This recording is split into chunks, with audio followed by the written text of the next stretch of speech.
A desolate, futuristic city smolders in ruins, its massive gates breached and broken.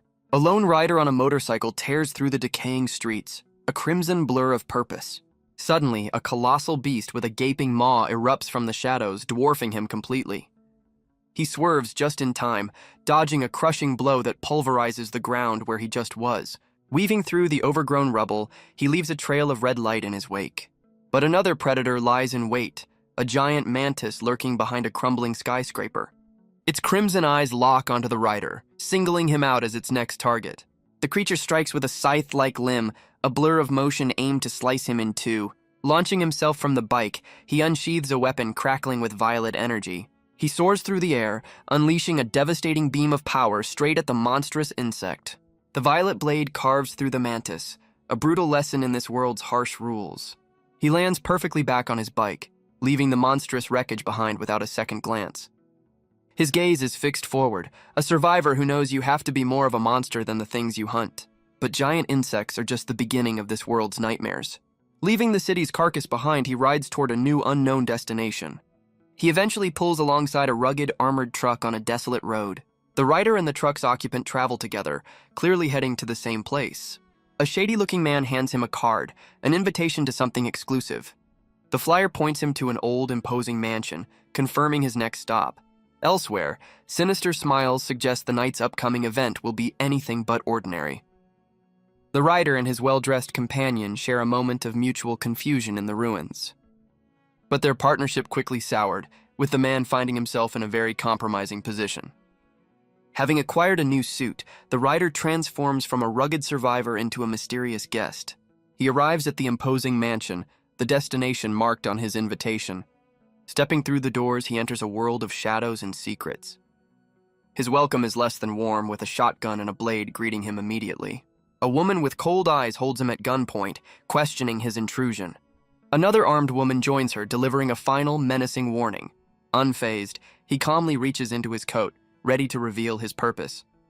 He presents the invitation, his ticket into this dangerous game, much to their surprise.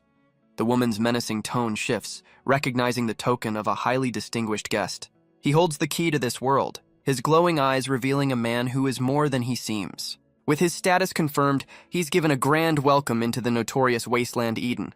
The once hostile guard now respectfully guides him deeper into the mansion's secrets. Flanked by his new escorts, he's led toward the heart of the exclusive event. He stands alone before a massive set of doors, ready to face whatever lies beyond. The grand doors swing open, spilling light and secrets from the hidden world within. He steps into a lavish, decadent hall, revealing Wasteland Eden as a popular underground club. The room is filled with the Wasteland's most powerful and dangerous figures, all here for the show. Down below, a crowd gathers, all drawn by the promise of the club's unique special services. The crowd's attention is fixated on a charismatic figure taking the stage. An announcer welcomes the guests to a selection assembly, where wealth buys anything one desires. With a manic grin, she prepares to kick off the night's main attraction. But in the crowd, a hand tightens on a hidden blade, signaling silent disapproval. As the curtains fall, a collection of items are presented to the roaring audience. The announcer boasts about the high quality of the merchandise on offer. She urges the wealthy patrons to bid freely for the exclusive offerings. He watches the grim reality of the club's special service, a secret, high-stakes human auction. Standing apart from the frenzy, he's approached by a mysterious woman who notes his lack of interest. She questions his taste, wondering if the night's main event isn't to his liking. He scoffs at the auction's offerings, dismissing them as second-rate and utterly boring. The woman informs him that the truly exceptional goods are reserved for Supreme members only. Unfazed, he presents a gleaming golden token, asking if it's enough to prove his worth. Her jaw drops in stunned silence, recognizing the symbol of unimaginable status. Immediately shifting her tone, she apologizes for her oversight and begs the esteemed guest to follow her. They leave the frenzied auction floor behind, ascending a staircase to a more exclusive area. She leads him to a private room, promising a viewing worthy of his newly confirmed importance. The door opens to reveal a lavish suite, prepared for a very personal and private presentation. A young woman with feline features is revealed, presented as the club's most valuable offering. His guide proudly showcases their high-grade item, eagerly awaiting his verdict. He assesses the offering with a smirk, finding her acceptable. The guide encourages him to enjoy his private session before taking her leave. He looms over the cat-like woman, acknowledging the club's claim of presenting top-grade merchandise. She eagerly pledges herself to him, promising to fulfill any of his desires. He leans in close, playfully questioning the full extent of her offer. She tries to entice him, suggesting they move past any pretense. He responds to her advance, moving over her as if to begin the main event. She is suddenly placed in a vulnerable position, ready for what she believes is coming next, but he pulls back with a dismissive gesture, finding her attempts completely ordinary. Confused by his rejection, she wonders if her forwardness was a mistake. She decides to take the initiative, trying a more forward approach to please him. Getting closer, she grips his coat and promises to be an obedient little kitty. She then suggests he can use a whip on her if she ever misbehaves.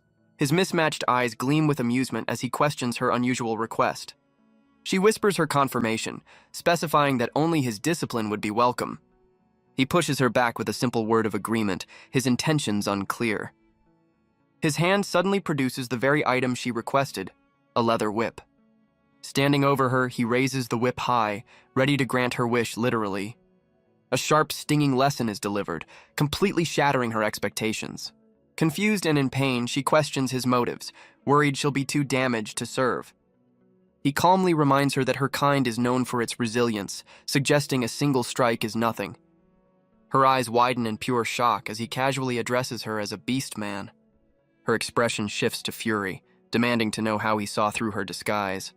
A flashback reveals his past as a scavenger, a hunter of creatures just like her. He scoffs at her accusation, explaining that her scent and body temperature were dead giveaways. Realizing his power, her demeanor changes again, promising to be a much better servant. She embraces him with monstrous, bladed limbs, feigning a plea for him to be gentle. He effortlessly counters her ambush, using the whip to send her spinning through the air. Landing on the other side of the room, she unleashes a volley of sharp projectiles.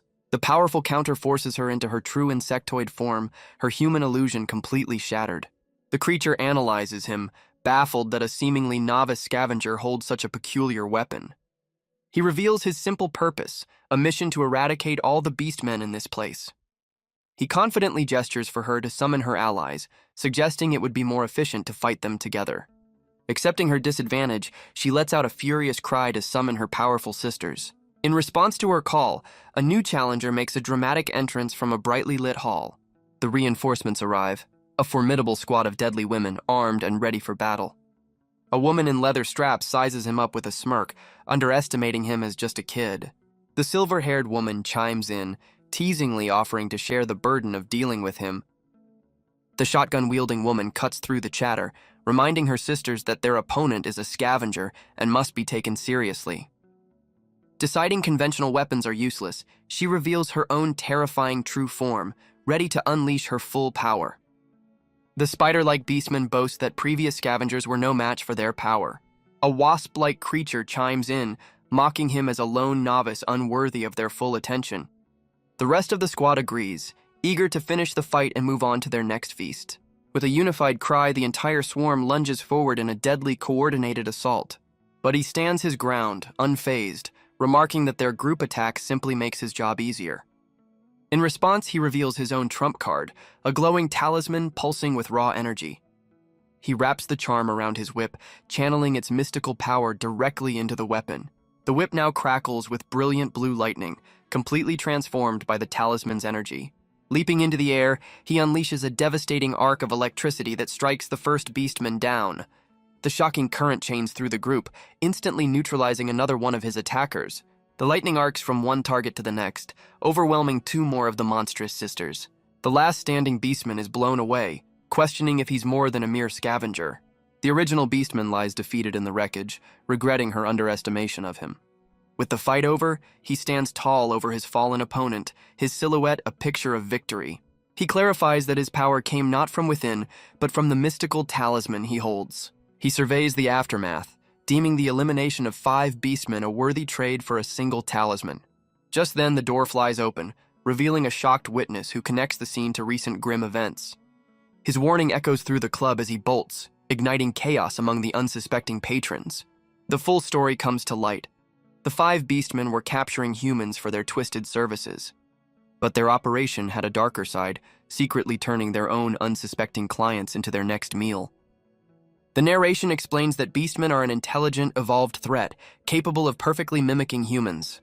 He formally introduces himself as Liu Xing, a scavenger sent on a mission to eliminate this very nest. Mission complete, he harvests the valuable nuclear cores from his fallen foes, a prize far greater than his commission. A flashback reveals the nature of scavengers, a guild of superpowered new humans who take on dangerous jobs. These new humans are defined by their enhanced physical traits and unique abilities, awakened by nuclear energy. He admits that the lightning attack wasn't his own power, but from an item, suggesting his true ability is something else entirely. The story shifts to his past, a harsh life spent fighting to survive in the desolate wasteland. He was once a starving orphan, constantly beaten down, until a formidable woman rescued him from despair. She became his captain, recognizing his new human potential and recruiting him into her elite scavenger team. With a new family and purpose, he dedicated his life to becoming the strongest scavenger he could be. He recalls his hard training, reaching the C rank, yet acknowledging the vast power gap between him and the elite S rankers. But he's found a different path to power, relying on strange artifacts tied directly to his unique new human ability. The flashback ends as he navigates the shadowy back alleys of the city on his bike. Arriving at his destination, he finds the entrance heavily secured with thick chains. Inside, he enters his Spartan safe house, a simple refuge from the wasteland. Exhausted from his mission, he lies down, holding a glowing core as he prepares to use his ability. He closes his eyes, letting his consciousness drift away into the darkness. But instead of sleeping, his eyes snap open, revealing the otherworldly glow that signals his power's activation. He reveals his true new human ability, the power to transport his soul to an entirely different world. He arrives in the immortal refining realm, a chaotic dimension teeming with grotesque demons and ancient horrors. Unlike the apocalypse, this strange new world offers a path to cultivating immortality. A small, fiery spirit greets him as Sect Master, announcing his return to consciousness. Now in his cultivator form, he holds a glowing core, having successfully completed his mission here. He stands before a massive, ominous shrine, reflecting on his sudden transition between worlds. The spirit flits around him as he still finds the reality of his travels completely unbelievable. To explain this bizarre situation, he begins to recount the events of a few months prior. The flashback opens on a grim battlefield, a mountain of the fallen under a blood-red sky. It all started when he went to sleep one night, completely unaware of what was to come. He awoke in a state of shock, surrounded by a sea of bodies and questioning where he was.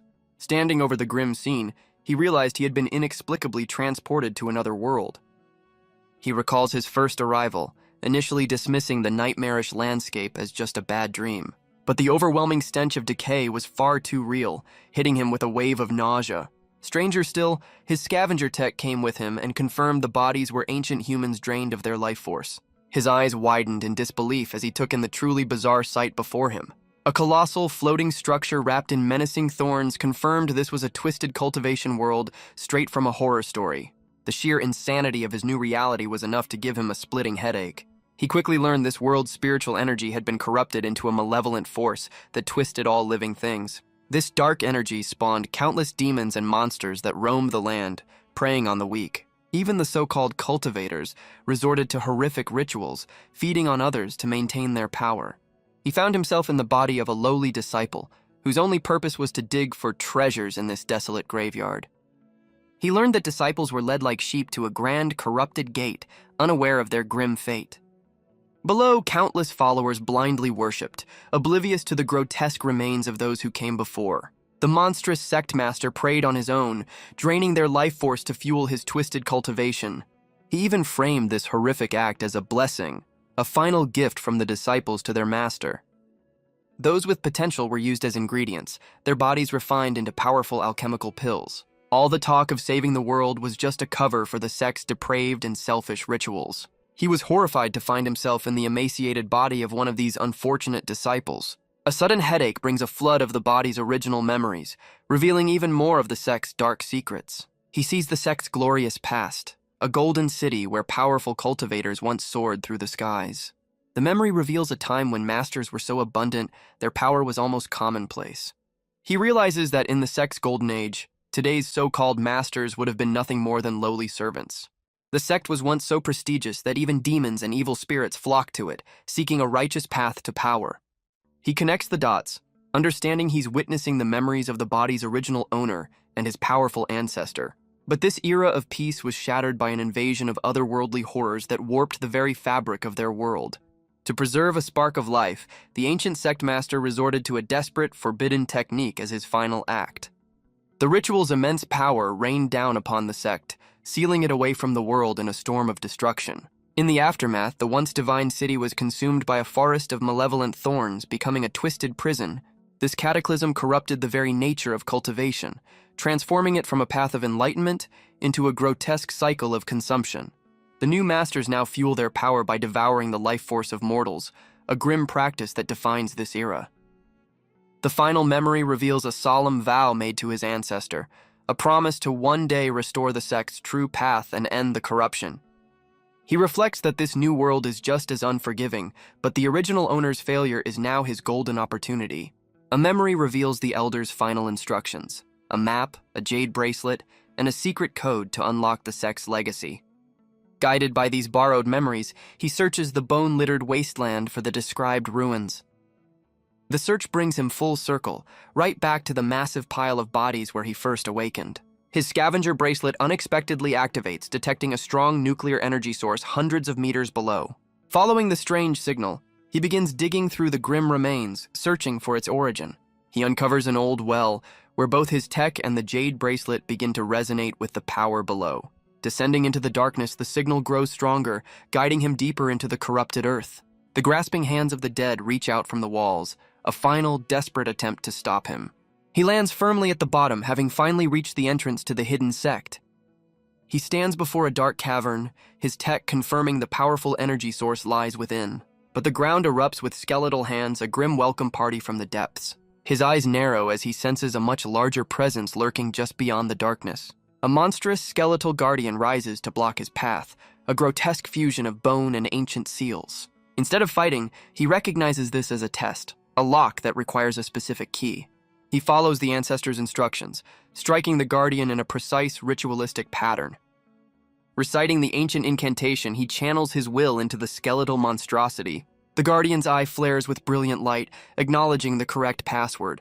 A wave of energy washes over the undead, causing them to break apart and dissolve.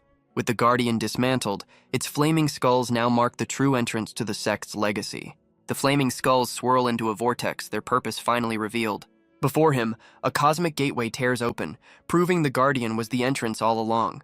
He realizes the jade bracelet isn't just a memento. It's the very key to this hidden world. A flash forward reveals his destiny: to stand before a colossal, thousand-armed golden deity. Without hesitation, he steps through the shimmering threshold into the unknown. Behind him, the scattered skulls begin to reassemble with a surge of purple energy. The skeletal remains start to fuse with pieces of golden divine armor. A magnificent multi-armed construct rapidly takes shape around the skeletal core. The Guardian is reborn as an imposing golden god, the true protector of the sect's legacy. He walks deeper into the ethereal space, completely unaware of the powerful being reforming behind him. He steps into a vast hidden hall, the true heart of the ancient sect. He marvels at the scene, realizing that no story could ever capture the sheer scale of this place. Suddenly, the jade bracelet on his wrist begins to glow with an intense crimson light. A stream of red energy shoots from the bracelet, leading him toward a grand palace in the distance. The energy coalesces into the form of a small floating spirit, a mysterious guide appearing before him. A wave of power washes over him, instantly transforming his tattered rags into the grand robes of a master. The tiny spirit greets him with a bow, declaring that the new sect master has finally arrived to save them all. He's completely stunned by this new title, while the spirit realizes he has no idea what's going on. He learns this place is the immortal refining valley, and the girl is the spirit of the sect's ancient protective formation. The spirit explains that her consciousness was sealed in the bracelet, and his arrival has awakened the entire sect. She explains that the sect once balanced both immortal and demonic cultivation, a path for all. But this peace was shattered when a malevolent energy corrupted the land, turning cultivators into monsters. At the brink of destruction, the legendary sect master stepped in, ready to end the war with just 2 moves. His first technique was the spirit cleansing mantra, summoning a colossal multi-armed golden deity. The divine being then unleashed the holy word break, a move of absolute purification. Its massive golden fists descended like meteors, obliterating the corrupted forces on the ground. This single, righteous attack was enough to wipe out the vast majority of the demonic horde. For his second move, the master fought fire with fire, summoning his own army of skeletal demons. He commanded his demonic emperors to drag the last of the evil back to the underworld. With these two legendary techniques, he annihilated the entire first wave of invaders, proving his unmatched power. But even the legendary master was overwhelmed by the sheer, unending number of corrupted enemies. Left with no other option, he prepared a powerful spell to seal the entire valley away from the encroaching darkness. The ritual required a great sacrifice, using his own power and bloodline to fuel the massive formation. This act sealed the sect's main hall deep underground, preserving the disciples' souls in a timeless slumber. The spirit explains that the original body's ancestor was away during the sealing, receiving only a final decree from the master. He was tasked with surviving the apocalypse, and one day unsealing the valley to lead the sect back to glory. She concludes that by awakening her, the spirit of the sect, he has now inherited the title of sect master. He contemplates this new responsibility, his modern scavenger tech a strange relic in this ancient world. A sudden realization hits him. The nuclear energy from his world and the spiritual energy here might be interchangeable. He remembers the glowing cores harvested from beastmen, seeing them now as a potential power source for his new cultivation journey. He realizes the nuclear crystals from his world's beasts could be the key to power here, if only he could bring them back. The little spirit's sudden appearance breaks his concentration, her concern pulling him back to the present. He brushes off her worry, claiming exhaustion and asking her to lead him to a place where he can finally rest. She guides him down a long, ominous corridor lined with ancient scrolls, leading to a private chamber. Before lying down, he gives the spirit a simple but crucial order: to stand guard while he sleeps. The sudden feeling of safety allows him to relax for the first time, and he lets his consciousness drift away. But instead of dreaming, his eyes snap open, the familiar mismatched glow confirming his power is at work. He awakens back in his own world, stunned to find the ancient jade bracelet has traveled with him. He deduces that sleeping is the trigger for his world hopping, and he can bring along anything he's holding. A confident smirk forms as he clenches his fist, realizing he can now transport the nuclear cores to the cultivation world. He tests his theory by presenting a nuclear core, stunning the spirit with its raw power. His gamble pays off, confirming the crystals from his world can fuel the sect's revival.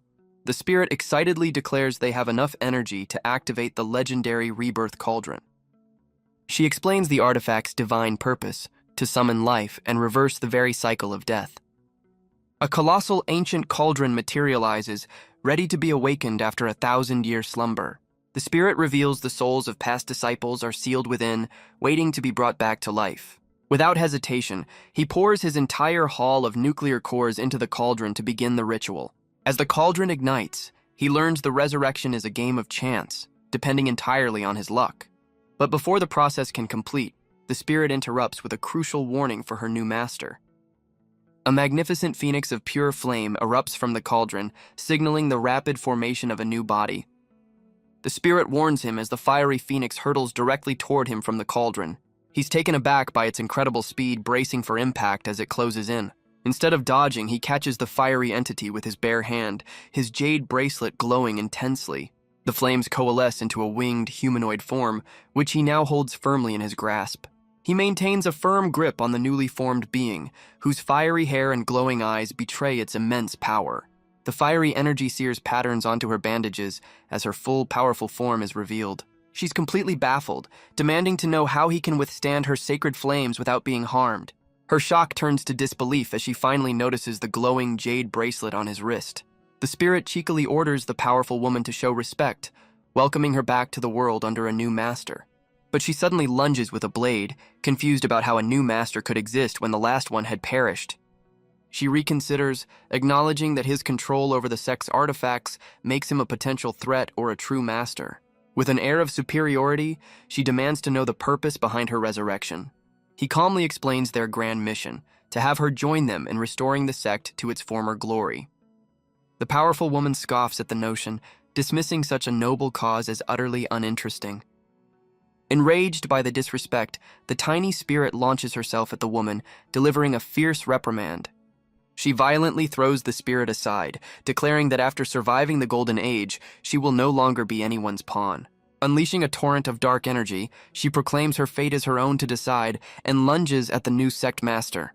But he's ready for her, as the jade bracelet on his wrist erupts with glowing chains of spiritual energy. The chains instantly bind her, coursing with powerful energy that completely immobilizes her in a flash of light. Lying defeated on the ground, she's completely subdued while the spirit marvels at how he learned the old master's soul-binding technique. He reveals he didn't learn any technique. He simply deduced that the bracelet itself was the key to controlling the resurrected souls. He admits to the stunned spirit that his masterful move was nothing more than a well-educated, high-stakes guess. The spirit warns him that the sealed disciples are all powerful demons and monsters who only ever feared the original sect master. He realizes the old master's trump card wasn't a technique, but the absolute authority granted by the jade bracelet itself. He recalls seeing the soul-binding chain transfer to her new body during the ritual, confirming his suspicion. With a confident smirk, he explains he simply activated the bracelet's built-in yin-yang soul-binding curse to put her in line. The now subdued woman introduces herself as Fire Crow, a former artifact spirit who cultivated a human form and became a disciple. He scoffs at her previous arrogance, threatening to send her back to be reforged if she proves useless to his cause. Terrified by his threat, she frantically lists her valuable skills in refining pills, creating talismans, and forging treasures. To prove her utility, she presents examples of her craft: powerful talismans, a demon-suppressing sword, and a truth-seeking whip. He and the spirit share a look of utter disdain, completely unimpressed by her sales pitch. Firecrow desperately bargains for her life, promising to craft endless treasures if he provides the resources. After some consideration, he reluctantly agrees to give the over-eager disciple a single chance to prove her worth. The story jumps forward, returning to the present moment within the dark, ancient sect hall. He returns with a sack full of power, ready to put his new subordinate to the test. He presents the glowing nuclear cores, asking Firecrow if this is enough fuel for her craft. She's stunned by the sheer potency of the crystals, marveling at the strange new energy source. A manic grin spreads across her face as she realizes she finally has the chance to refine treasures once more. Surrounded by a vortex of fire, she declares her readiness to begin the forging process immediately. She draws the potent crystals into her body, absorbing their raw power to fuel her sacred flames. She unleashes a powerful cry, channeling the raw energy into her sacred flames. She explains that the raw nature of the cores means the outcome of her forging is completely random. The flames die down, revealing the first creation, a shadow-stealing heavenly talisman. He inspects the talisman, deeming it decent but ordinary, and asks how to improve the quality of her creations. With a confident smirk, she tells him the solution is simple: just add more power. She amplifies her forging technique, unleashing a supercharged vortex of elemental energy. The intense process yields a new result: a single glowing crystalline seed.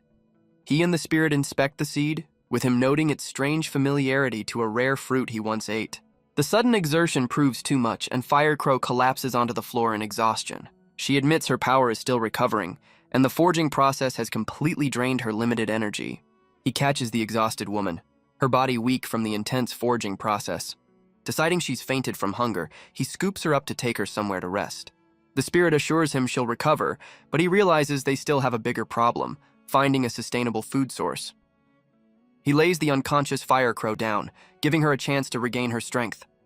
His thoughts drift back to his other life, pondering how to solve the logistical issues of his new sect. A brilliant idea strikes him, and he presents a coin, signaling a new plan to the surprised spirit. The little spirit considers his proposal, her expression showing deep contemplation. Back at the cauldron, they attempt another resurrection, noting the violent reaction is likely due to reviving two souls at once. Two massive draconic spirits erupt from the flames, immediately clashing in a storm of elemental energy. He recognizes the familiar energy signature. The yin-yang soul-binding curse is already at work. The curse activates, wrapping the battling spirits in crackling chains of energy. He channels his will through the bracelet, commanding the two warring spirits to cease their fight. The spirits take human form, immediately continuing their brawl despite the glowing restraints. Suddenly, a powerful blast of fire erupts from a nearby room, interrupting the chaos. The commotion awakens Firecrow, who emerges looking thoroughly annoyed by the disturbance. Her annoyance turns to amusement as she recognizes the two new arrivals, finding the situation quite interesting. Luxing and the spirit, however, are completely lost, having no idea who these new disciples are. Firecrow smirks, explaining that these two are the infamous Dragon Clan sisters from the sect's golden age. She reveals their names, explaining they were legendary rivals, polar opposites who could never get along. Bound by the curse, the two sisters can only glare at each other, their ancient rivalry reignited. The spirit furiously intervenes, demanding the bickering sisters show some gratitude to their new master. Both sisters are completely bewildered by the mention of a new sect master. The silver-haired sister approaches him, placing a hand on his chest to sense his power. She's immediately impressed, declaring that she can feel an immense spiritual energy radiating from him. Getting uncomfortably close, she begins to make a rather forward proposition. She offers her expertise in a very specific and intimate form of cultivation to help him grow stronger. Her rival isn't having it, landing a solid punch and telling her to back off from their master. The red-haired woman boasts of her past as a master assassin, claiming her deadly skills make her the superior teacher. She then awkwardly admits that she's also familiar with that particular intimate cultivation method. Firecrow chimes in with a mischievous grin, suggesting they could either fight for the honor or simply all participate at once. The tiny spirit dives down from above, ready to put an end to their childish squabble. But Luxing silences them all with a single command, clearly tired of the drama. He presents the glowing seed, offering a challenge. Whoever knows how to grow it will become his personal mentor. The red-haired sister's eyes widen in shock, recognizing the artifact as a legendary and priceless treasure. She explains its dark origins, revealing it must be planted in a massive grave and fed with the essence of the dead. Her rival adds another layer of complexity, stating it needs a perfect balance of both light and dark energy to grow. This dual requirement is the very reason the plant is so incredibly rare and sought after. The fruit it bears is even more legendary, promising not just a power boost, but the potential for divine abilities. Luxing considers their words, a plan already forming in his mind. He recalls the world is teeming with the dark energy he needs. He just has to go out and find it. He dismisses his new disciples, sending them to rest before they begin their first task. But first, he must return to his own world to gather more resources and forge them proper gear. He closes his eyes, initiating the familiar process of traveling between dimensions. Just as he drifts off, a mysterious figure in high heels silently enters his chamber. A shadowy woman with glowing red eyes looms over his vulnerable, sleeping form. He awakens back in his own world, immediately noticing a flood of missed calls on his device. A holographic message from his captain appears, demanding to know why he's been ignoring her. A brief memory flashes, reminding him of the formidable woman who first took him in. Following her summons, he arrives at the imposing headquarters of the Scavenger Guild. He enters the security code, wondering what urgent matter could have prompted so many calls from his captain. A facial scan confirms his identity, unlocking the door to his captain's room. But instead of a welcome, he's met with an avalanche of junk food containers. He cries out in alarm as the mountain of trash threatens to bury him completely. He finds his captain lounging on the couch amidst the chaos, completely unfazed by the mess. She casually asks why he's shown up, seemingly forgetting she was the one who summoned him. He reminds her of her promise to give him something special, jogging her memory. She stretches languidly, taking her time to recall the details of her offer. As she sits up, she tries to piece together what important news she had for him. A sudden spark of realization lights up her face as the memory finally clicks. She proudly announces that she's just landed a massive, high-stakes mission. She reveals the job is a joint operation with the guild's top 5 king-level scavengers. Grabbing him excitedly, she declares this is a huge opportunity for their team. She explains that with such high stakes, they'll need to be at their absolute best. Inspired, Luxing announces his intention to upgrade his gear for the dangerous task ahead. His captain gives an enthusiastic thumbs up, fully endorsing his proactive attitude. He then cheekily asks if she'd be willing to sponsor his new equipment. The captain's expression sours as she considers his request for funding. With a deceptively sweet smile, she cheerfully informs him that's not happening. She explains her own new human ability gives her superhuman strength, making equipment unnecessary for her. He desperately argues that since she doesn't spend her massive king-level stipend, she could easily afford to help him out. She simply calls him naive for even thinking she'd have spare cash. The captain explains that while she doesn't need real gear, her virtual equipment costs a fortune. Besides, with a new gaming console releasing next month, she's already saving every credit. He suddenly remembers a crucial fact. His captain is a hardcore gamer with legendary spending habits. Realizing he's on his own for funding, he decides to find another way to get his upgrades. But even without money for new gear, he would never refuse a mission from his captain. His loyalty isn't about the reward, it's because he owes his very life to her. A flashback reveals his grim past as an orphan, surviving by scavenging through trash in the slums. He was eventually captured by a ruthless gang and thrown into the middle of a brutal turf war. Impressed by his fierce will to survive, the victorious gang leader decided to recruit him. His new life began in a brutal raid where a colossal nuclear beast treated his gang like an appetizer. He was the sole survivor of the massacre, left for dead in a wasteland of sand and wreckage. Relying on his sheer toughness, he dodged and weaved through countless battles just to stay alive. Every day was a new lesson in pain, as he was constantly pushed to his absolute limit. But his resilience was truly tested when he found himself running from an unstoppable tide of monsters. Cornered and out of options, he stared down the throat of a beast, certain his luck had finally run out. In a flash of blue light, a mysterious woman intervened, slicing through the monster just in the nick of time. She casually lifted him from the ground, more annoyed that the apocalypse was interrupting her gaming session. Telling the boy to stay put, she charged forward, ready to finish the fight and get back to her priorities. Her eyes blazed with power as she channeled her energy, preparing to unleash a devastating golden punch. She throws a single devastating punch, creating a whirlwind of pure force. The resulting shockwave obliterates the entire monster horde in a single epic move. Impressed by his resilience, she offers the boy a place by her side, taking him under her wing. Back in the present, he arrives at a remote research facility, the target of his captain's latest mission. A strange welcoming party greets him, led by a scientist flanked by guards and cat-like maids. The man introduces himself as Dr. Shu, the head of the facility, and eagerly shakes Liu Xing's hand. He's led into a pristine lounge, a stark contrast to the wasteland outside. One of the maids immediately gets close, her intentions clearly more than just hospitable. Dr. Shu begins his pitch, presenting his facility as a charitable organization with a noble cause. He claims to provide a safe haven for beastmen, showing a picture of a seemingly happy and thriving community. He argues that human prejudice is the real danger, as most beastmen simply want a place to belong.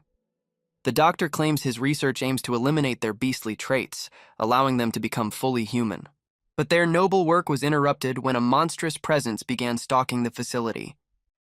He explains that a powerful nuclear beast has targeted them, which is why they hired a scavenger for protection. Just as he finishes his explanation, a violent tremor shakes the entire building. The doctor's face drains of color as he realizes their unwelcome guest has returned. Liu Xing immediately springs into action, telling the others to stay hidden while he confronts the threat. Outside, facility guards unload their weapons in vain, their bullets having no effect on the massive creature. He looks up in shock, completely unprepared for the sheer scale of the enemy before him. A colossal, serpent-like beast towers over the facility, making him realize his captain seriously downplayed the mission's difficulty. He assesses the colossal serpent, realizing its thick scales will render their weapons useless. The beast unleashes a deafening roar, deciding he must lure the creature away from the facility. Without hesitation, he rushes toward a terrified guard to borrow some much-needed explosives. He rips an entire belt of grenades from the stunned soldier, much to his comrades' disbelief. Leaping into the air, he prepares to throw a grenade to get the monster's undivided attention. The explosive detonates right in the serpent's face, a fiery and very personal invitation.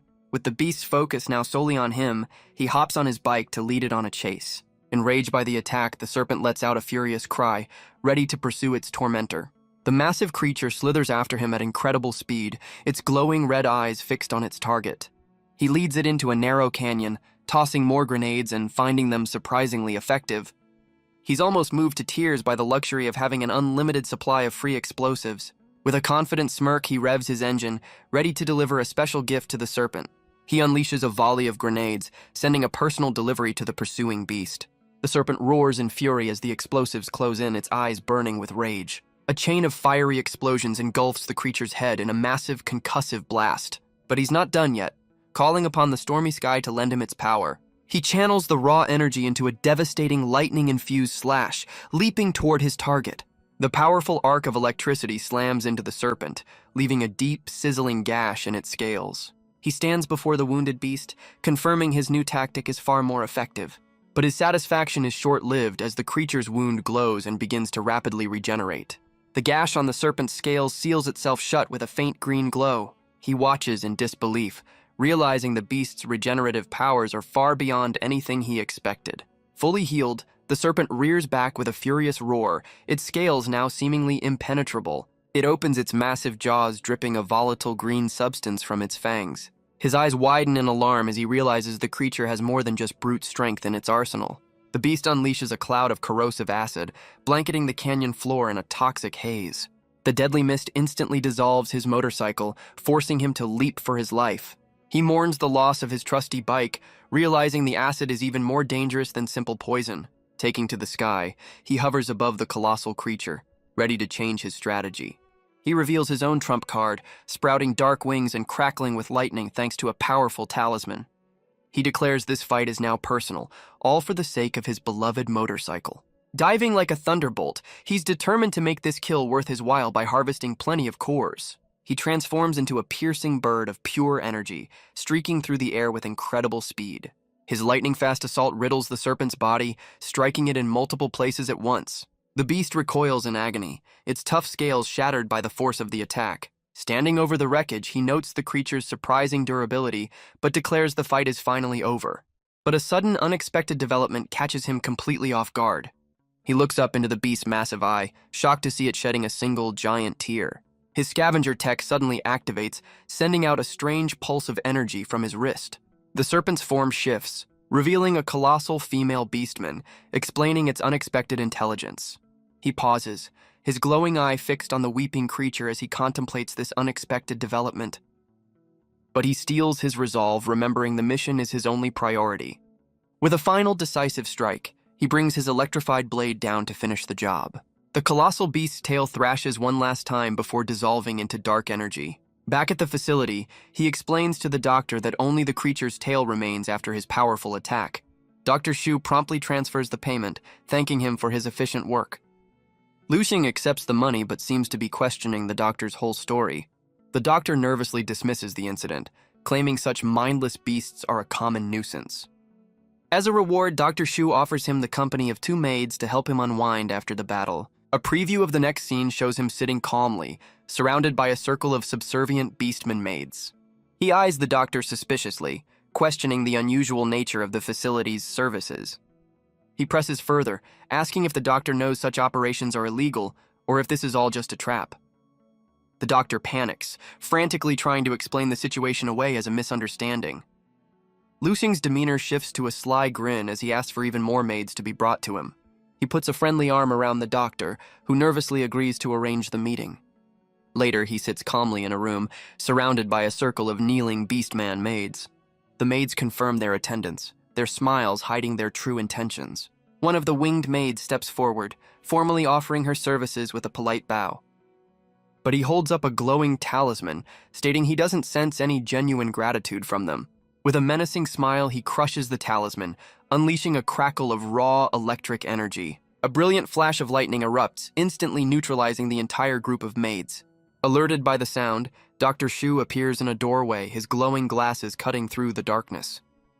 He walks through a hidden laboratory, revealing rows of beastmen suspended in glowing containment tubes. The doctor stands before a massive tank, speaking to 2 powerful figures inside as if they were his own children. He gazes up at the 2 female beastmen, his prized experiments floating lifelessly in the fluid. Luxing appears behind him, connecting the doctor's secret project to the giant serpent's attack. The doctor turns in shock, questioning how the scavenger found his lab and dealt with the maids so quickly. Losing his patience, Luxing delivers a brutal punch, demanding the truth about the facility's dark secrets. The doctor hits the ground hard, a crazed and defiant look spreading across his bruised face. With a triumphant sneer, he reveals his phone, showing he's already sent out a distress signal. The doctor boasts that his genetically modified beastmen are unbeatable, underestimating the scavenger's true capabilities. But Luxing reveals a handful of deactivated control collars, calmly informing the doctor he's already lost his leverage. The doctor panics, questioning how he bypassed the collar's deadly failsafe without triggering a disaster. He explains that the now liberated beastmen have switched their allegiance and revealed all of the doctor's dark secrets. A flashback reveals their grim reality, captured and treated as prisoners from the very beginning. The control collars were instruments of torment, used to enforce absolute obedience through pain. They were also subjected to horrific experiments, used as unwilling test subjects for dangerous new drugs. Surrounded by his former victims, Liu Xing declares that the doctor, who claimed to be a savior, is the real monster. The doctor desperately tries to justify his actions, claiming a tragic event from his past is the real reason for his cruelty. A flashback reveals a different side of him, a time when he genuinely wanted to protect a young beastman from human cruelty. His flashback reveals a time he fiercely defended a young beastman from a human attacker. He brought a brick down on the aggressor, ending the confrontation with brutal finality. Fleeing the scene, he carried the small creature to safety, his face a mask of grim determination. The memory shifts to a happier past, where he and his wife cared for a family of rescued beastmen. His research eventually led to a breakthrough, as he excitedly unlocked the secrets of the beastman genetic code. But his world collapsed with a single phone call, informing him a test subject had gone on a violent rampage. He arrived at the scene of the tragedy to find his wife gone and the facility in ruins. Cradling his gravely injured daughter, he desperately promised that he would not let her die. His entire focus shifted to saving her, placing her in a life support tank as his research took a dark turn. To fund the expensive treatment, he made a deal with a shadowy organization, providing them with live beastmen. He reveals his role was to harvest materials from beastmen, creating a variety of potent serums. These illicit concoctions were then sold on the black market, turning his former charges into mere tools for profit. He admits he became the very monster he despised, but it was all to find a way to save his daughter through genetic fusion. The plan was simple, but finding a beastman with compatible genes was an agonizingly impossible task. But then his luck changed when his men reported the escape of a rare white serpent beastman, the perfect match. After recapturing her, he confirmed a near-perfect genetic match, bringing him one step closer to reviving his daughter. His plans were suddenly interrupted when a colossal serpent, likely a relative, attacked the facility to save her. Realizing the delicate fusion process couldn't be disturbed, he knew the giant beast had to be eliminated first. With Liu Xing having unknowingly cleared the way, the doctor declares that nothing can stop him from bringing his daughter back. With a crazed grin, he initiates the final protocol, beginning the forbidden fusion process. The doctor reveals the fusion process is now irreversible, making any attempt to stop him futile. Liu Xing quickly orders the freed beastmen to rescue the remaining captives before the machine drains the facility's power. He realizes sabotaging the power grid is useless as the main tank has priority, leaving him with few options. He suddenly looks up in shock, witnessing an unexpected change within the tank. Inside the tank, the subject's arm begins to show signs of a violent rejection, the tissue tearing itself apart. The two bodies begin to merge into one, a grotesque fusion of human and beastman.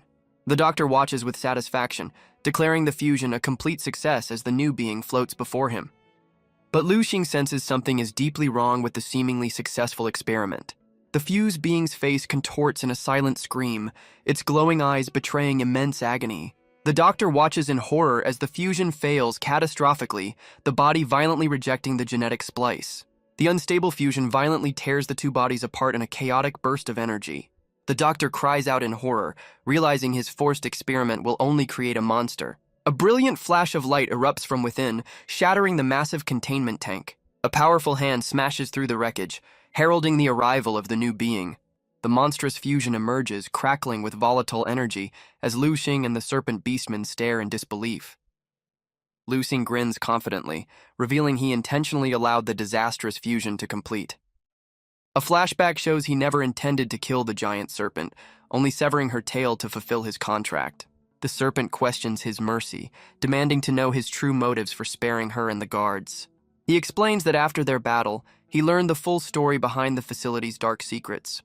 Her tale begins after the war, when nuclear fallout mutated the forest creatures, including a species of giant snakes. Among the mutated snakes, a green and a white one were the first to evolve into humanoid forms. The younger green serpent's curiosity led her into human territory, where she was saved from attackers by a young Dr. Shu. Years later, she tracked down her savior, now a famous researcher, hoping to see him again. Determined to repay his kindness, she decided to visit his facility, with her protective older sister tagging along. They planned to surprise the doctor, sneaking into his compound in their original serpent forms. But the surprise was on them, as they were immediately caught in an electrified security trap. The guards quickly subdued the younger sister, leaving her with no chance to escape. In a desperate attempt to save her, the white serpent fought back. accidentally smashing crates of volatile chemicals.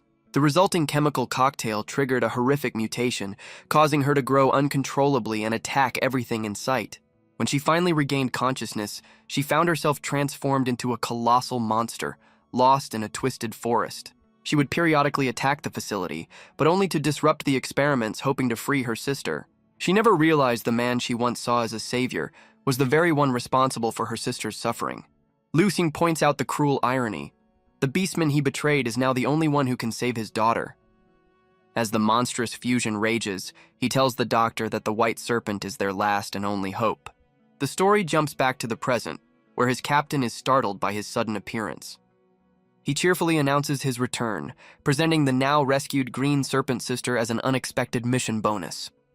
A flashback reveals the white serpent managed to subdue the rampaging fusion, ending the doctor's experiment for good.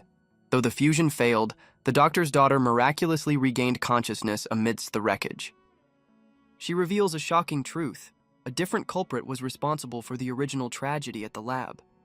A dark memory shows a shadowy, tentacled monster was the true killer, and the beastman died protecting her. Dr. Shu, filled with regret, cradles the injured green serpent, realizing the depth of his terrible mistake. Their only hope is a risky fusion, but the process is stalled by a critical lack of power. Seducing steps in, preparing to sacrifice his last lightning talisman to fuel their desperate gambit. He unleashes a torrent of electrical energy, knowing that saving them is worth more than any single artifact. Back in the present, he finishes his story, holding the result of their efforts, a small, rescued beastman child. His captain leans in curiously, asking if this little girl is the mission bonus he brought back. He explains her potential, suggesting she could be trained as the newest member of their scavenger team. The captain studies the child, who seems more interested in her burger than the conversation about her future. With a pat on the head, she agrees to take the girl in and promptly gives her the new name Xiaobao. The captain seems delighted with her choice, while Liu Xing mentally face-palms at the simplistic name. The captain lays down the law, informing Xiaobao that their team doesn't carry freeloaders and she's now on chore duty. After settling the new recruit, he grabs his recently collected cores, including a massive one from the White Serpent, and prepares to travel. His eyes snap open, the familiar mismatched glow confirming his successful return to the cultivation world. But his calm demeanor shatters as he lets out a cry of pure shock. He finds Firecrow sitting on his chest, sleepily asking what she's doing in his private chambers. She cheekily explains that she needs to engage in a special kind of cultivation with him to speed up her recovery. She makes a bold move, getting uncomfortably close as she makes her proposition. He's left completely bewildered, trying to process her very forward suggestion. Changing the subject, he presents the massive core crystal, challenging her to refine something truly impressive with it. Her eyes light up with manic glee as she draws on the crystal's power, promising to forge a supreme treasure this time. Firecrow unleashes a torrent of elemental energy, forging a shadowy, cat-like spirit from the core. Instead of forming an item, the dark energy surges directly toward Liu Xing, much to his surprise. The shadow envelops him, taking the form of a powerful, flowing set of robes. The dark energy solidifies around him, becoming a tangible piece of powerful equipment. The spirit reveals his new gear is a legendary robe woven from the essence of ancient cat demons. She explains it grants the wearer incredible stealth and agility, and even hides a secret technique. The intense forging process leaves Firecrow completely drained, pleading for him to stop. After creating a bow and several other treasures, she collapses, admitting 5 creations was her absolute limit. He tells the exhausted disciple to rest, deciding to take the Dragon Sisters on the next mission himself. But as he turns away, Firecrow's expression shifts to a sly, calculating grin, hinting at a hidden agenda. He and the Dragon Sisters arrive at a massive graveyard, a grim valley filled with mountains of the dead. The silver-haired sister emerges, taking a deep, satisfied breath of the morbid air, clearly in her element. Her rival immediately criticizes her strange tastes, while he tries to keep them focused on their dangerous mission. The red-haired sister inspects the soil, finding it dry and useless for their purpose. She explains that only soil saturated with fresh resentment and dark energy will work for the seed. Suddenly, the silver-haired sister's eyes glow as she senses a powerful aura approaching them. She quickly warns the others to take cover, their bickering instantly replaced by tense silence. A grotesque, pale creature with an unnaturally long neck crawls over the mountain of bodies, surveying the area. Its head twists unnaturally as it senses something is amiss in its domain. The being fully reveals itself, declaring it sensed the presence of the living, its hunt now officially on. A mysterious woman leaps away, muttering about a dangerous ancestor and the grim fate awaiting her if she fails her mission. As she departs, a flicker of purple energy reveals Liu Xing and his disciples hiding within the mountain of corpses.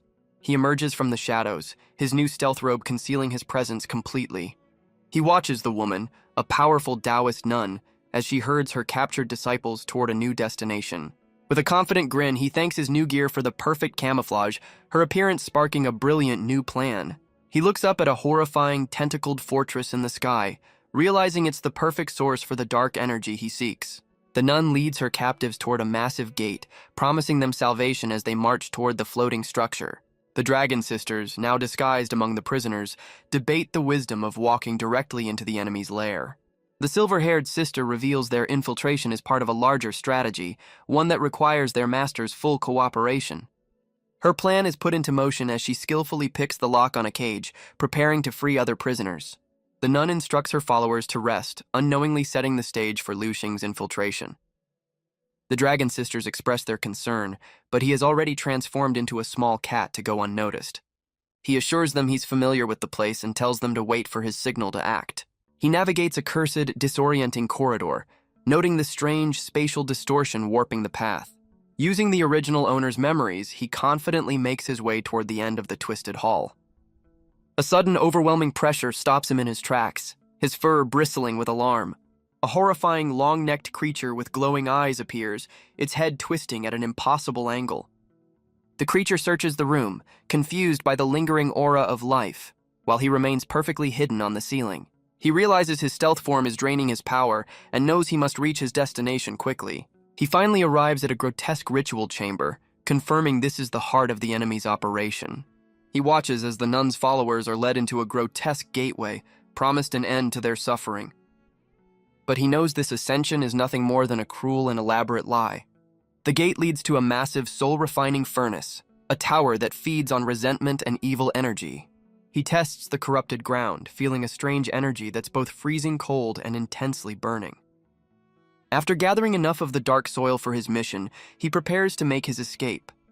Suddenly, a powerful force from the furnace yanks him into the air, catching him completely by surprise. He's dragged toward the tower, confused as to why the soul-sucking artifact is targeting him in his animal form.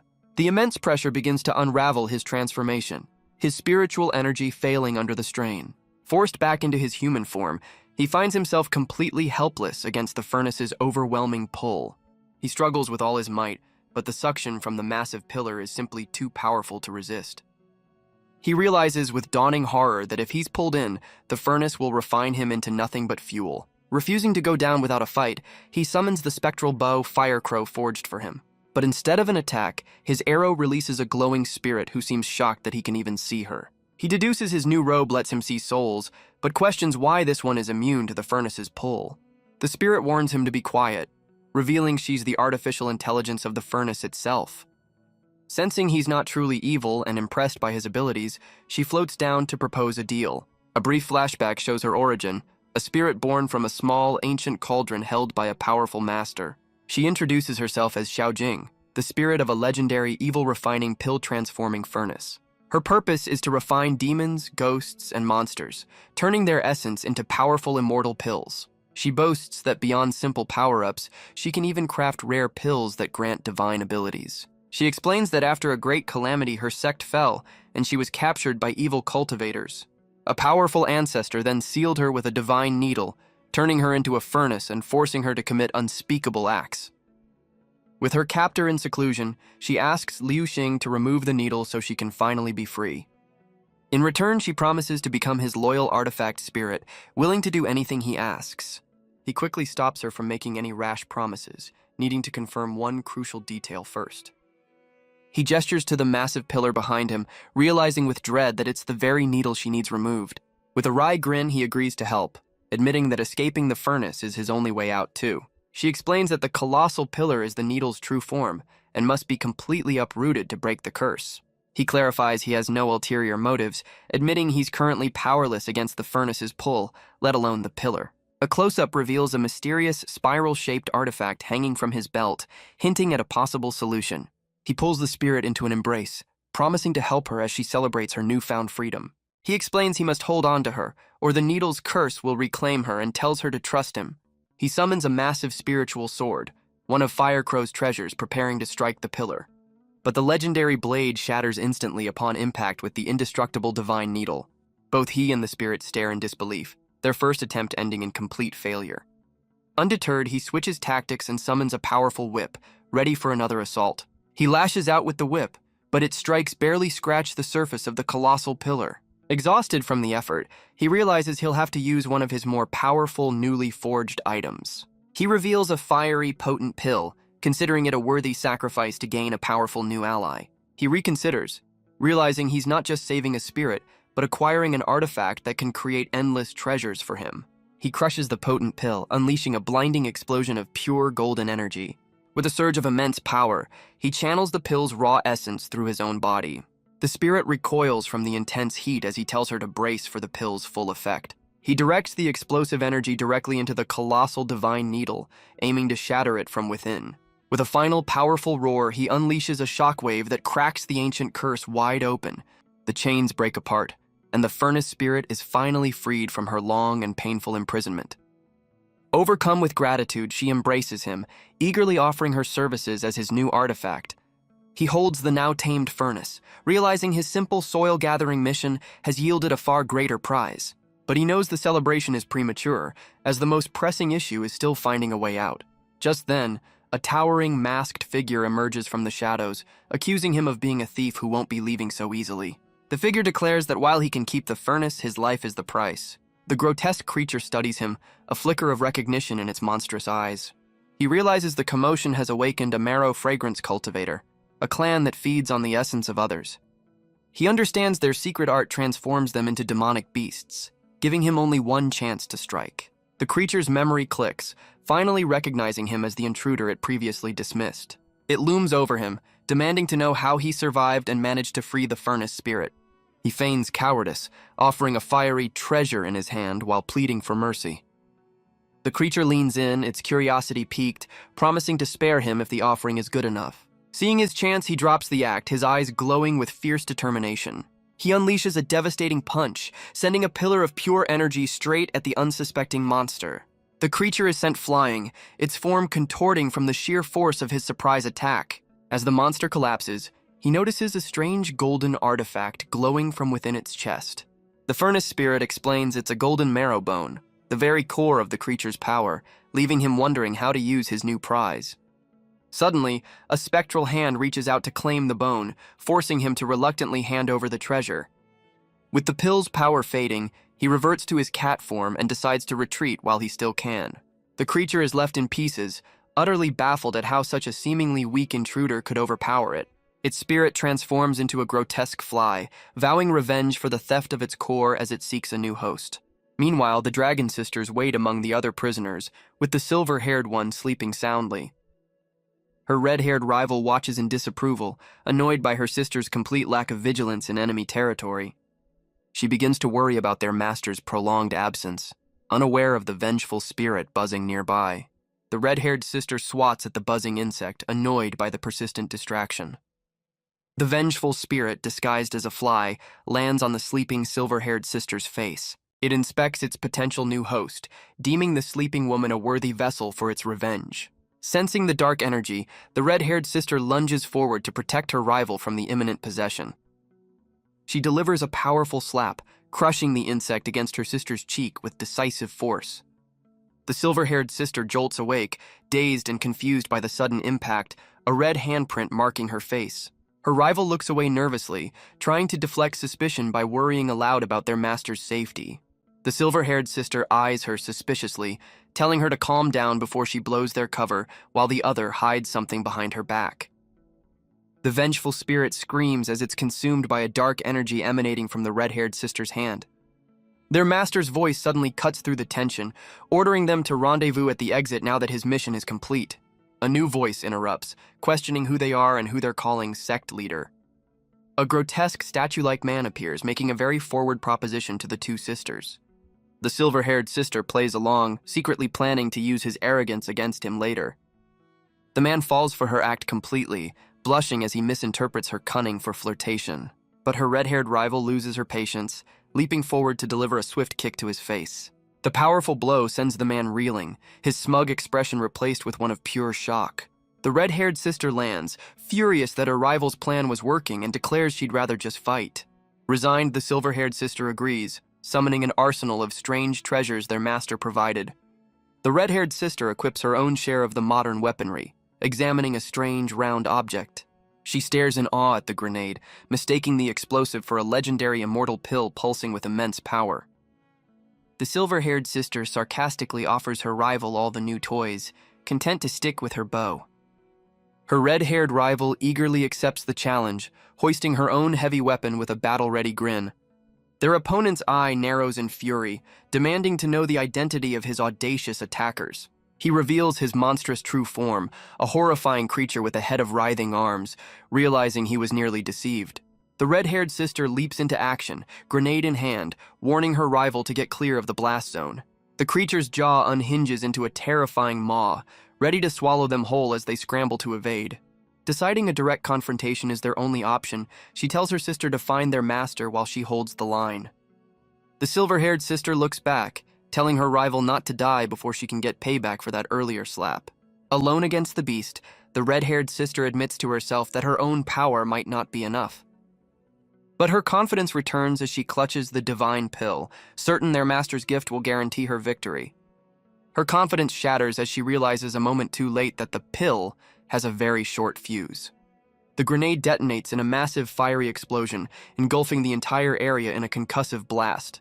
Through the smoke and dust, her silhouette remains standing, though clearly shaken by her own attack.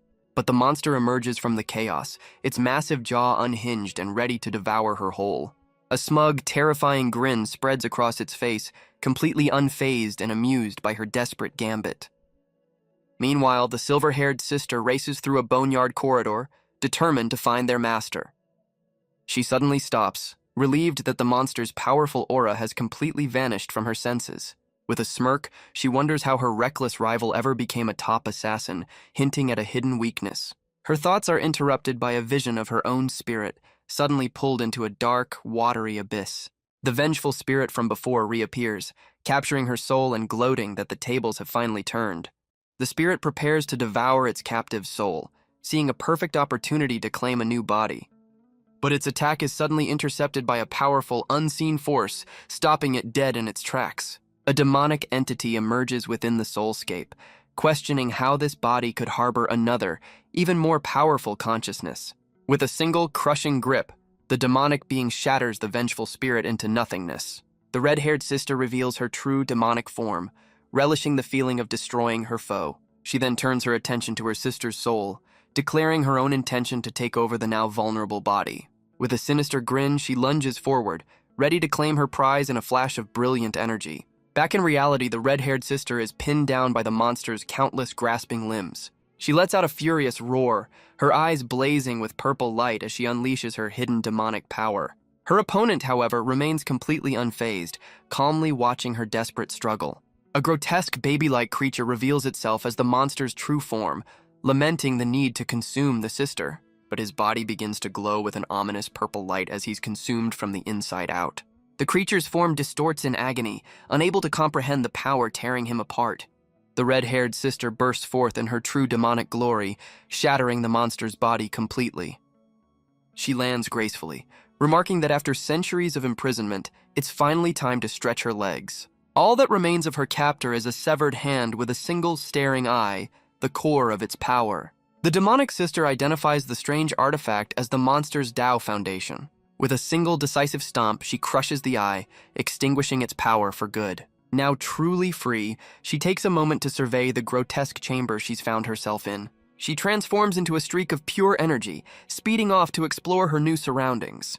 The severed hand, the monster's core, is tossed aside and sent flying through the grotesque chamber. It lands with a thud, only to be approached by a small, curious black paw. In his cat form, Lu Xing examines the artifact as the furnace spirit identifies it as a familiar Tao foundation. Elsewhere, the silver-haired sister frantically searches for an exit in a disorienting corridor. The hallway seems to stretch on forever, trapping her in a confusing and endless spatial loop. A mysterious voice suddenly stops her in her tracks, informing her that escape won't be so easy. She looks up to find a strange cultivator meditating at the end of the hall, completely blocking her path. Realizing she's caught in an illusionary trap, she summons her spiritual energy, preparing for a fight. Unfazed by the unknown, she draws her bow, ready to blast her way through any obstacle. She unleashes a powerful, glowing arrow, aiming to shatter the illusion and its master in one shot. But her powerful arrow passes right through his head, revealing him to be nothing more than a projection. The cultivator calmly informs her that she's courting disaster with her futile attack. A spectral version of the man detaches from his body, flowing down the endless corridor toward her. The spirit appears directly in her face, explaining the grim consequences of sowing the seeds of death. She finds herself trapped in a terrifying illusion, as he declares she will now reap what she has sown. Elsewhere, Liu Xing is baffled when the furnace spirit suggests they engage in a special cultivation right then and there. She clarifies their session will take place inside his body and merges directly with his spiritual form. His physical form dissolves into pure energy as he's pulled into a different plane of existence. He finds himself in his own spiritual realm, where the furnace spirit explains this is the only place they can connect. She notes his consciousness is rich with immortal energy, perfect for their practice as a massive spiritual sword materializes. The furnace spirit reveals she's refined the monster's core into a golden lotus Tao foundation. She explains he can use the lotus to absorb the defeated cultivator's remaining power. The artifact will also amplify his cultivation, tempering his body and blood for the next level. She promises this power-up will help him break through to the chi refinement stage instantly. He feels a scorching yet pleasant energy coursing through him as his spiritual power skyrockets. The spirit informs him he's already succeeded, and the lotus's energy is now spent. She then offers to assist him in forming his very own Tao foundation. She confesses to secretly siphoning and storing immense cultivation power from countless souls over the ages. With a brilliant flash, she begins transferring all of that hoarded energy directly into him. She warns him to brace for the pain as his spiritual body is engulfed in searing, transformative flames. Their spiritual forms merge in a blinding flash of golden light, completing the intense power transfer. Back in the physical world, his body floats lifelessly as the silver-haired sister watches in confusion. The monster's severed hand, its core, suddenly scuttles away, trying to escape while he's incapacitated. The silver-haired sister notices the fleeing artifact, her attention immediately drawn to the strange, disembodied hand. She approaches cautiously, identifying the grotesque hand as the Tao foundation of the monster her sister fought. Seeing it crawl toward her unconscious rival, she realizes its intent and moves to intercept it before it can find a new host. She leaps into the air, bringing her foot down with crushing force to stop the parasitic core. Her powerful stomp smashes the artifact against her sister's face, shattering its power in a decisive blow. The resulting energy backlash leaves all three of them dazed and confused on the ground. Suddenly, ominous red chains of energy fill the chamber, signaling that a powerful seal has just been broken. The red energy chains swirl around the chamber as the two sisters realize they've unleashed something terrible. The red-haired sister looks up in alarm, sensing a powerful and malevolent presence approaching. Her silver-haired rival shares the same dread, clutching her head as the pressure intensifies. A colossal being formed from thousands of tormented souls materializes before them, a single will controlling the entire mass. The soul projection's face forms, its voice echoing with rage as it demands to know who disturbed its slumber. With their master still unconscious, the silver-haired sister prepares to fight, knowing she's nearly out of spiritual energy.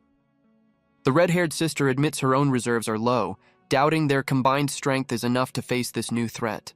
Despite the odds, the silver-haired sister gives a confident look, ready to put their teamwork to the ultimate test. The two rivals set aside their differences, merging their remaining power into a single, volatile orb of energy. They unleash their combined attack, sending a massive beam of pure power hurtling toward the soul-forged titan. The powerful beam slams into the soul titan, creating a swirling vortex of dark, chaotic energy. But the creature's form begins to coalesce again, pulling itself back together from the dissipating attack. Fully reformed and enraged, the Soul Titan declares its fury at their insolence and promises their imminent demise. It raises a colossal hand made of tormented souls, preparing to crush the two sisters with a single devastating blow. Out of options, the sisters accept their fate, vowing to settle their rivalry in the next life. Just as the hand descends, a brilliant golden figure wielding a massive sword appears, stopping the attack in its tracks. Liu Xing, now radiating immense power, effortlessly holds back the Titan's assault with his blade. He unleashes a pillar of golden light, shattering the creature's arm and blasting through its torso. The Titan scoffs at his power, comparing his efforts to an ant trying to shake a divine tree. Despite its bravado, the creature's body crumbles under the golden assault, vowing their karmic debt will be settled in the underworld. The Soul Titan's massive fist shatters, its collective form unable to withstand his golden power. As its body dissolves into nothingness, the creature looks down at the gaping hole in its chest. It searches the area in confusion, wondering where its targets disappeared to during the chaos. A disembodied hand on the ground glows ominously as the Titan's voice echoes, declaring their fates are now intertwined. The red-haired sister is stunned by his power, realizing he's on the verge of a major cultivation breakthrough. Her rival connects the dots, shocked that he was cultivating the entire time, not just knocked out. Lu Xing, looking weary but powerful, admits there's a lot to explain about his sudden power-up.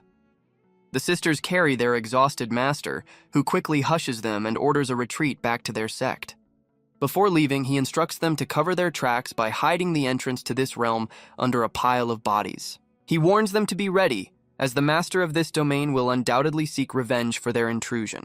The silver-haired sister doubts that simply piling up bodies will be enough to hide their tracks. She takes charge, gathering immense spiritual energy to cast a powerful sealing spell.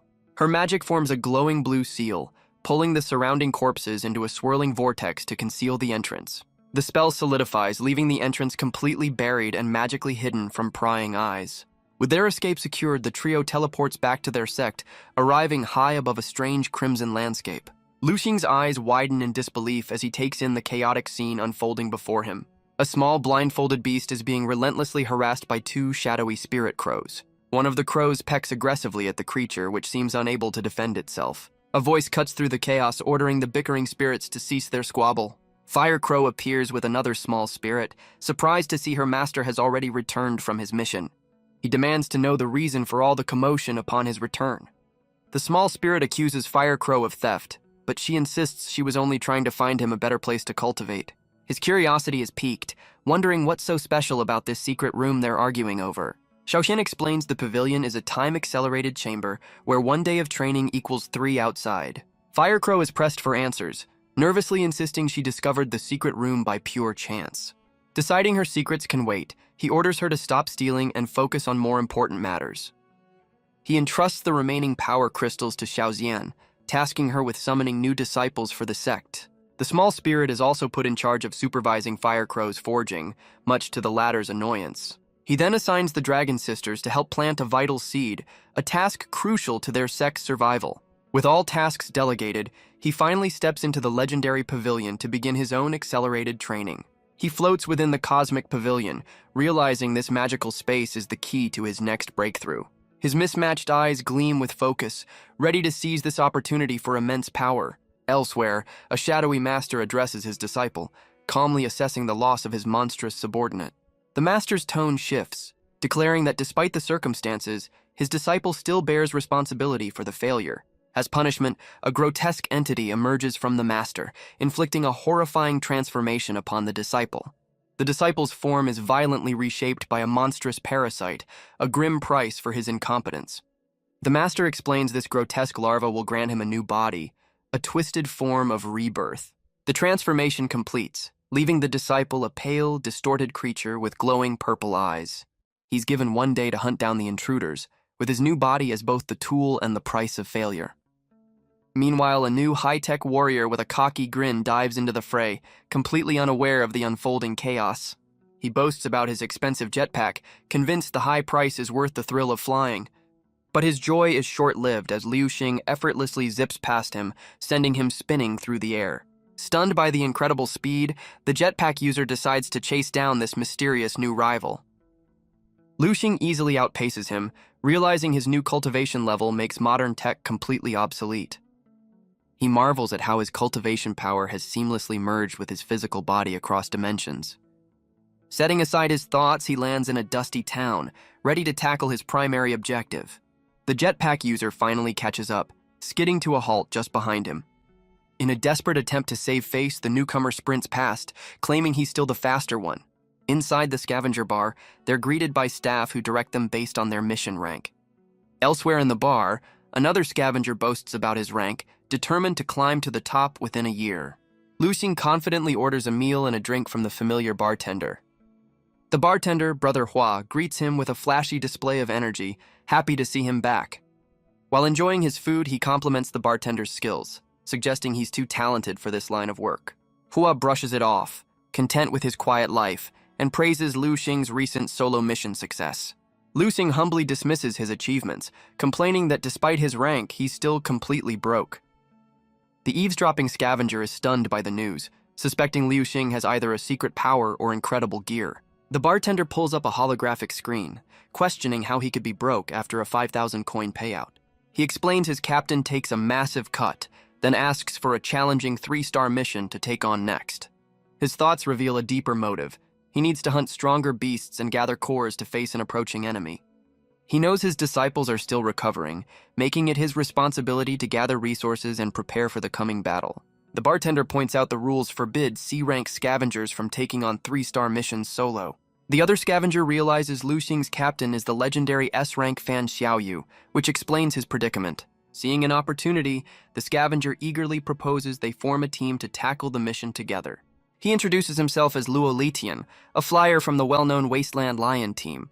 Luxing shakes his hand, humbly calling himself an underdog, despite Luo Letian's team being one of the top-ranked crews. Luo Letian insists Luxing lead their new team, confident in his impressive reputation. But the bartender shuts them down, reminding them that 3-star missions require a minimum of 3 members. Just then, a new voice from off-screen asks if they're still looking for another person for their mission.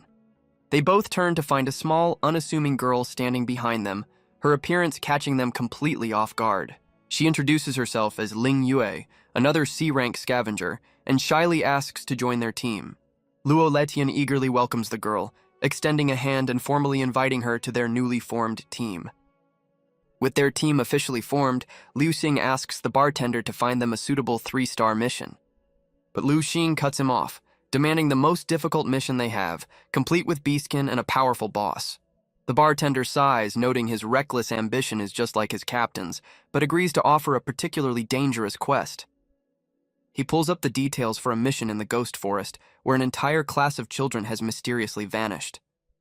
He explains the mission's danger lies in its unpredictability, with rumors of ghosts, though he suspects beastkin are the real threat.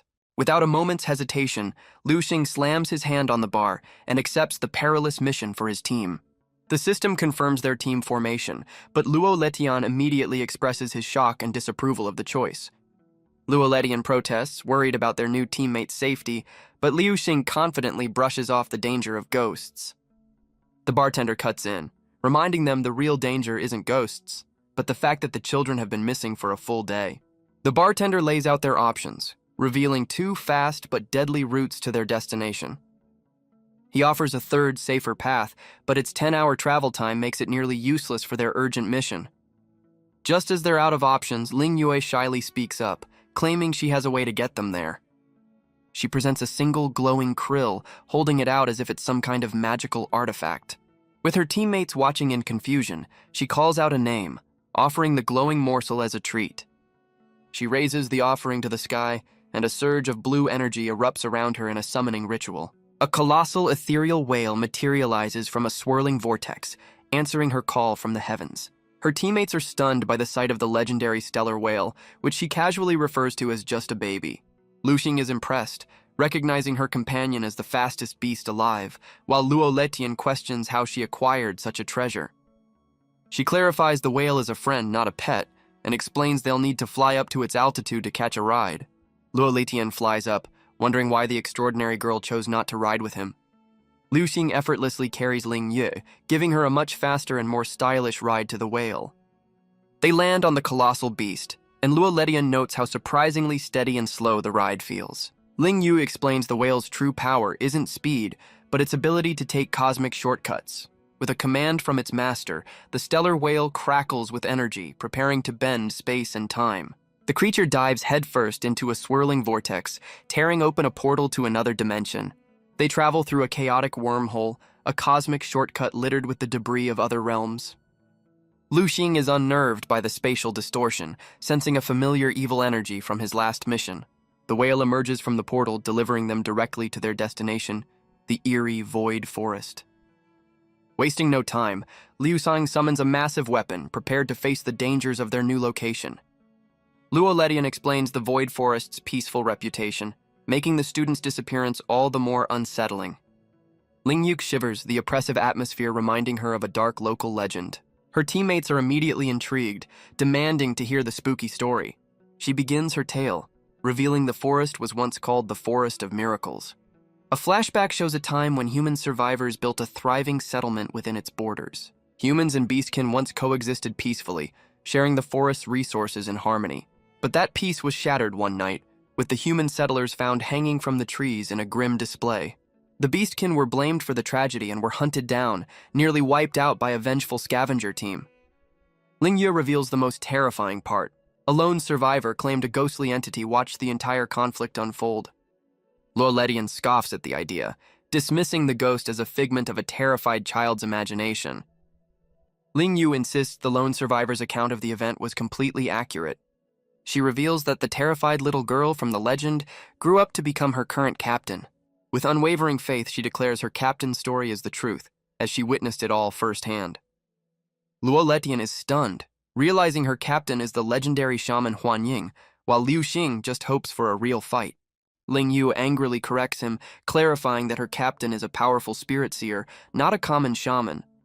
Their debate is cut short as a small figure is seen sprinting through the dark woods ahead. Liu Xing spots the fleeing child, and the team immediately gives chase, suspecting it's one of the missing students. They follow the silhouette as it disappears into a massive, out-of-place building looming in the trees. The team stares in disbelief, finding an entire school inexplicably standing in the middle of the haunted forest. Ling Yue's attention is drawn to a window, where a small, sinister silhouette watches them from the darkness. Ling Yue realizes with a start that another student might be trapped inside. Without hesitation, Liu Xing leads the charge, ordering his team to get inside and investigate. But just as they reach the entrance, the massive doors slam shut with supernatural force. The team skids to a halt, completely baffled by the building's hostile welcome. Suddenly, massive dark tendrils erupt from the ground, enveloping the entire school. The tendrils lift the building into the air, revealing the entire structure is a massive, floating illusion. Liu Sang finds himself plunged into darkness, his wrist communicator glowing as his only source of light. He realizes he's been separated from his team, trapped alone in a dark corridor with a malfunctioning device. A strange, unsettling noise echoes from the rubble-strewn hallway ahead, putting him on high alert. He illuminates the path, only to find himself surrounded by a group of shadowy, clawed figures. He peers into a dark shaft, finding it filled with a bizarre pile of lifeless mannequins. Despite the silence, he remains on edge, certain he heard something just moments before.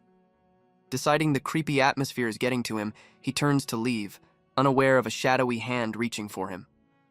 The mysterious hand gets closer, and he whips his head around, sensing the presence behind him. A small hand suddenly grabs his wrist, stopping him in his tracks with surprising strength. He turns to find a small, terrified girl clinging to him, her face buried in his side. The child looks up at him with tear-filled eyes, pleading for him to help her get home. His scanner shows no signs of a beastkin, leading him to wonder if she's one of the missing students. He kneels down, gently trying to get information from the frightened girl about how she ended up here. She recounts a terrifying memory of her class fleeing from a ghostly figure during a field trip in the woods. She explains that in her panic, she ran until she was completely lost. Liu Xing presses for more information, asking what happened to the other students. The girl points down the dark hall, claiming a ghost captured all her friends. Meanwhile, Luo Ledian desperately tries to contact his teammates through his communicator. His search is interrupted by an eerie melody echoing through the ruined corridor. He cautiously follows the strange music, tracing it to a room just ahead. Peeking inside, he sees a group of children with blank eyes, holding hands in a circle. He's horrified to find Ling Yue lying unconscious in the center of the entranced students. Luo Ledian cries out in alarm, realizing his teammate has fallen into a trap. The children turn in unison, their eyes glowing with a malevolent green energy as they stare him down. Luo Ledian unleashes a powerful sweeping attack, his glowing blade cutting through the entire circle of possessed children. He stands victorious as the last of the doll-like figures falls, its malevolent energy extinguished. The defeated figures crumble into strange, fibrous piles, leaving behind glowing green crystals. With the immediate threat gone, he rushes to his fallen teammate, desperately trying to wake her. Ling Yu's eyes slowly open, a dazed and curious expression on her face. She looks up at him, confused by her surroundings and his concerned face. Sitting up, she rubs her eyes, trying to piece together how she ended up unconscious on the floor. Luo Letian reassures her, explaining she must have been ambushed by a ghost. He puffs out his chest with newfound confidence, promising to protect her now that he's dealt with the threat. Overcome with relief, she throws her arms around him, begging him not to leave her side. Luo Letian is completely flustered by her embrace, promising to always be by her side. But her sweet expression melts away, replaced by a shadowy, monstrous face with glowing green eyes. Dark tendrils erupt from her body, ensnaring the shocked scavenger in their grasp. His terror is cut short as the tendrils completely envelop him, silencing his cries. The shadowy vines form a dense cocoon, fully consuming their helpless victim. Meanwhile, the real Ling Yue walks alone through a different rubble-strewn hallway. She stands in the oppressive darkness, her communicator providing the only light. A look of worry crosses her face as she realizes she can't contact anyone for help. A sudden sound from behind makes her freeze, her senses on high alert. She spins around to find Liu Xing, who calmly announces he's finally located her. She's stunned to see not one, but two Liu Xings, demanding to know who the real one is. The two doppelgangers face off, one accusing the other of being an imposter in disguise.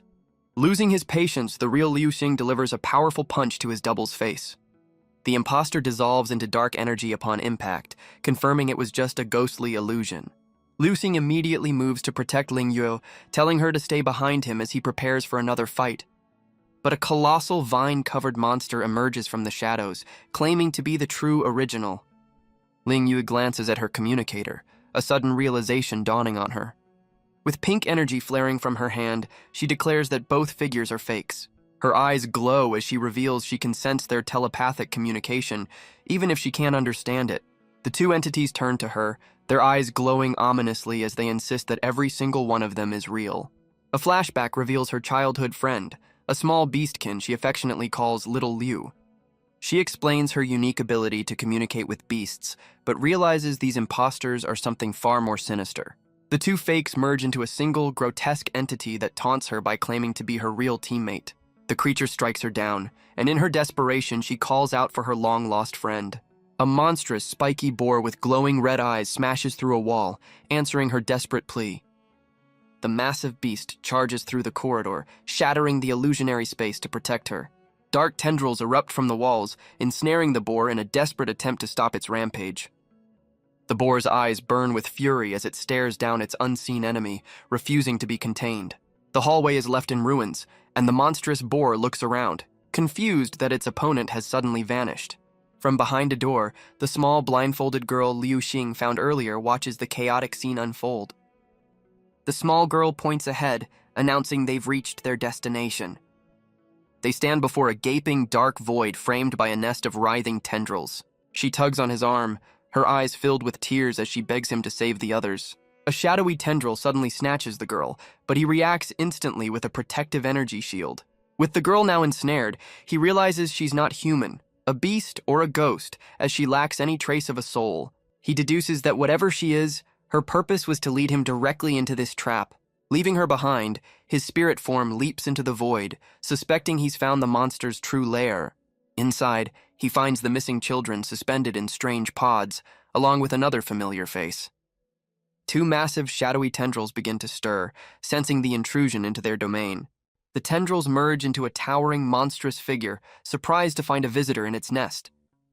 Liu Xing's spirit form stands defiantly before the towering tendril monster, his energy blade ready. He unleashes a sweeping arc of pure energy, tearing through the creature's lair with immense force. His spiritual form glows with power as he channels his energy into the massive sword. The powerful slash severs the pods from the ceiling, sending them plummeting to the ground. Luo Letian is jolted awake as his own pod crashes, leaving him dazed and confused. The monster's form is torn asunder by the attack, its tendrils flailing wildly in retreat. His spirit form appears beside Luo Letian, explaining they're inside the beast and giving him a rescue mission. Luo Letian panics at the sight of the glowing apparition, but Liu Xing calmly explains it's just a substitute. The revelation stuns Luo Letian, who realizes his teammate has awakened a superpower he didn't know he had. Before he can fully process the news, Dark vines begin to creep up from the ground, surrounding him. The tendril monster reforms, towering over Lu Xing's spirit and a terrified Luo Letian. His spirit form deduces the creature can copy not just forms but memories as it begins to shift again. It morphs into Ling Yue's massive boar companion, complete with a perfect copy of her riding on its head. The monstrous copy charges forward, its spiky form ready to trample the two scavengers. Luo Letian stares in disbelief, questioning the appearance of his teammate on a bizarre, spiky beast. The fake Ling Yue cheerfully introduces the monster as her friend, adding to the unsettling scene.